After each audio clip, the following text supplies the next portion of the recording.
ధైర్యంగా ఇప్పుడు మీరు ఈ అమ్మాయిని చూశారు. ఆ అమ్మాయిది ఒక చరిత్ర. పరిస్థితుల యొక్క ప్రభావం వల్ల పిల్లల్ని చదివించలేకపోయి కడాన మానసిక క్షోభ అనుభవిస్తూ నేను తప్పు చేశారని ఆ పాపను ప్రైవేటుగా మళ్ళా 10th క్లాస్ చదివించింది. పరీక్షల్లో పాస్ అయింది. అందుకే నేను చెప్పా ఇంటర్మీడియట్లో నేను హాస్టల్లో చేరుస్తున్నా, చేర్చి పూర్తిగా ప్రభుత్వమే భరించే విధంగా ఇక్కడే రవి ఉన్నాడు, ఆయన స్కూల్లో పెడతానంటున్నాడు. ఇమీడియట్గా ఆ స్కూల్కి పంపించే బాధ్యత తీసుకుంటాం. ఆ హాస్టల్లో పెట్టి పూర్తిగా ప్రభుత్వమే చదివించే బాధ్యత తీసుకొని అన్ని విధాలు ఆదుకుంటానమ్మా. మీ అబ్బాయిని కూడా బాగా చదివించానమ్మా. Thank you. ఇప్పుడు ఇక్కడ మీరు చెప్పినట్టు మనం 4,000 రూపాయలు పింఛన్ ఇస్తామంటే మన తర్వాత తక్కువ ఇచ్చే పింఛన్లు చూస్తే 2,500 రూపాయలు హర్యానా ఇస్తున్నారు. అంటే మనం ఇచ్చేది అన్ని రాష్ట్రాల కంటే, ధనిక రాష్ట్రాల కంటే ఎక్కువ ఇస్తున్నామంటే అది పేదవాళ్లపై నుండే అభిమానం. అయితే ఇప్పుడే మిత్రుడు చెప్పాడు, ఈ పెన్షన్లు కూడా గడచిన 5 సంవత్సరాల్లో అస్తవ్యస్తంగా చేశారు, రాజకీయంతో చేశారు. కొంతమంది వికలాంగులు కాకపోయినా వికలాంగులుగా చూపించి పింఛన్లు ఇచ్చేశారు. నేను ఈరోజు అందరికి కూడా ప్లెయిన్గా ఇచ్చాను.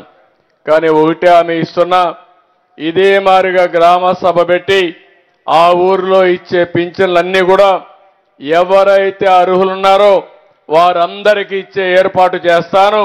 అక్టోబర్ నెల మొత్తం ఈ కార్యక్రమానికి కేటాయిస్తాం. వాళ్ళ ఆర్థిక పరిస్థితులేంటి, వాళ్ళ యొక్క కొంతమంది దివ్యాంగులుంటే ఎలాంటి దివ్యాంగులు వాళ్ళ 6,000 రూపాయలకి ఎలిజిబిలిటీ ఉందా, 8,000 రూపాయలు 10,000 రూపాయలు ఇస్తున్న 10,000 రూపాయల లేకుంటే 15,000 రూపాయలు ఇవ్వాలని అధ్యయనం చేసి మొత్తం వారందరికీ కూడా న్యాయం చేస్తాను. కొన్ని దిక్కలు నేను చూశాను, డాక్టర్లను కూడా గట్టిగా చెప్తున్నా, మీరు అడగరని తప్పులు ఎక్కువ చేస్తే వికలాంగులు కాని వాళ్ళకు కూడా పింఛన్లు రికమెండ్ చేస్తే మీ ఉద్యోగానికే ప్రమాదం ఉంటుంది. వెరిఫై చేస్తే నేను పేదల పట్ల ఎంత ఉదారంగా ఉంటానో తప్పులు చేసిన వాడిని మాత్రం వదిలిపెట్టనని వారికి కూడా హెచ్చరిక చేస్తున్నానని చెప్పి కూడా నేను మీకు తెలియజేస్తున్నా. ఈరోజు ఈ ప్రభుత్వం ఉండేది పేదల కోసం ఉంది తప్ప కొంతమంది మొన్నటి వరకు ముఖ్యమంత్రిగా పనిచేసినటువంటి వ్యక్తి శిష్యులు కొంతమంది తయారయ్యారు. ఊరికొక సైకో తయారయ్యారు. ఆ సైకోలు తయారై గవర్నమెంట్ అంటే లెక్కలేనితనం వచ్చింది. ఎదురు దాడి చేస్తే భయపడిపోతారనుకుంటున్నారు. నేను ఎదురు దాడి చేస్తే భయపడను, తాట తీస్తాను తప్పు చేసిన వాళ్ళని మరొక్కసారి హెచ్చరిస్తున్నా. ఆ విషయాలు కూడా నేను మీతో మాట్లాడతాను. ఈరోజు ఇంకొక పక్క మీరు ఒకసారి చూస్తే రెండో ఇల్లు మద్దిరాలపాడులోనే ఈ ఊర్లోనే ఒక అలుదాసు శ్రీను బీసీ గౌడ కులస్తుడు, భూమి లేదు, వేరే ప్రాంతాల నుంచి ఈ ఊరికి వచ్చి సెటిల్ అయ్యాడు. భార్యాభర్త ఇద్దరు పండ్లు అమ్ముకుని ఒక 400-500 రూపాయలు సంపాదించుకుని వాళ్ళు ఎంత ధైర్యంగా ముందుకు పోయారంటే, ఇద్దరు పిల్లలుంటే ఇద్దరిని ఇంజనీరింగ్ చదివిస్తున్నారు. ఇంజనీరింగ్ 2వ సంవత్సరం ఒక అబ్బాయి, మొదటి సంవత్సరం ఒక అబ్బాయి. అప్పు చేసి పిల్లల్ని చదివించారంటే మనస్ఫూర్తిగా కుటుంబాన్ని అభినందిస్తున్నాను. కంగ్రాచులేషన్స్ కూడా తెలియజేస్తున్నా.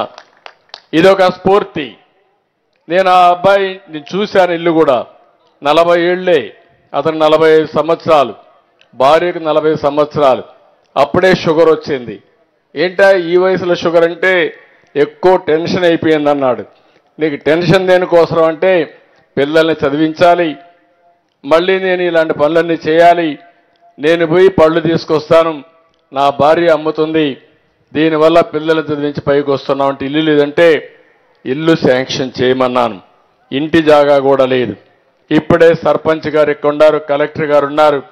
కనీసం ఈ ఊర్లో 200 మందికి ఇంటి జాగాలు ఇచ్చి ఇండ్లు కట్టించాల్సిన బాధ్యత ఉంది. ఇమ్మీడియట్ గా ల్యాండ్ ఎక్విజిషన్